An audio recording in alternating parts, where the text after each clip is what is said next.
திருப்பி ஒரு கேள்வி, தம்பி விஜய் அவர்கள் வருகையை பற்றி.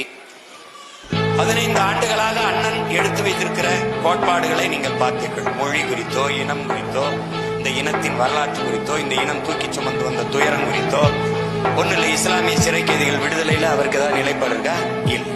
இஸ்லாமிய மக்களின் உரிமை, சரியத்து, வக்பு வாரிய சட்டம், முத்தலாக்கு ஏதாவது நிலைப்பாடு இருக்கா? இல்லை. எதுலையாவது இருக்கா? கச்சத்தீவு திருப்பி எடுக்கணும். கச்சத்தீவு கொடுத்ததனால் வந்த காயம் 800 பேருக்கு மேல தாக்கி அளிக்கப்பட்டிருக்கார்கள். அந்த சாவின் வழி அண்ணன் முன்வைத்த கோட்பாட்டை தாண்டி ஒரு தத்துவத்தை வைத்து அவரையும் விட ஆகச் சிறந்த ஒரு கோட்பாட்டோடு நான் வருகிறேன் என்றால் கைதட்டி வரவேற்று முதல் தொண்டனாக இருக்க தயாராக தான் இந்த சீமான். நீங்க புரிஞ்சுக்கணும்.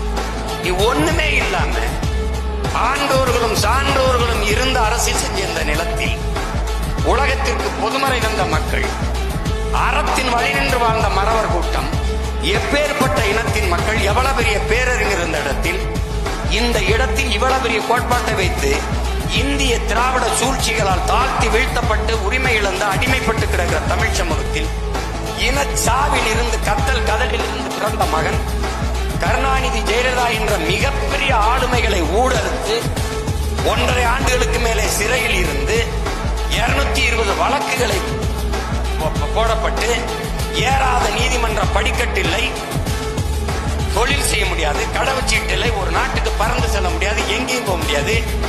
எல்லாத்தையும் விட்டு என் மொழி, என் இனம், என் நாடு, என் மக்கள், அவர்களின் எதிர்கால பாதுகாப்ப நல்வாழ்வு என்று நின்று ₹1 வாக்குக்கு காசு கொடுக்காமல் ஒருத்தருடைய ஆதரவு, இந்த சாதி சீமானை ஆதரித்தது, இந்த மதம் இவனை ஆதரித்தது, இந்த முதலாளி இவனுக்கு நிதி கொடுத்தான் என்று அது பிச்சை எடுத்து திரள் நிதி என்று திரட்டி அதை கூட திமுக கேள்வி பிச்சை எடுத்து கட்சி நடத்தி போராடி 4,50,000 வாக்கு 1.1 இருந்து 8.5 விழுக்காடு வாக்கை வாங்கி தனித்து நின்று அங்கீகாரம் பெற்ற ஒரே அரசியல் கட்சியா வந்து இவ்வளவு தூரம் ஏறி ஒரு கவனத்தை பெற்று இந்த திராவிட கட்சிகளை வீழ்த்தி மேல ஏறி தமிழ் தேசிய அரசியலை கட்டி நிறுவனங்கிற போது திடீர்னு உள்ள வந்து திராவிடம் தமிழ் தேசியம் ஒண்ணுதான், மறுபடியும் பெரியார், மறுபடியும் அண்ணா, மறுபடியும் எம்ஜிஆர்,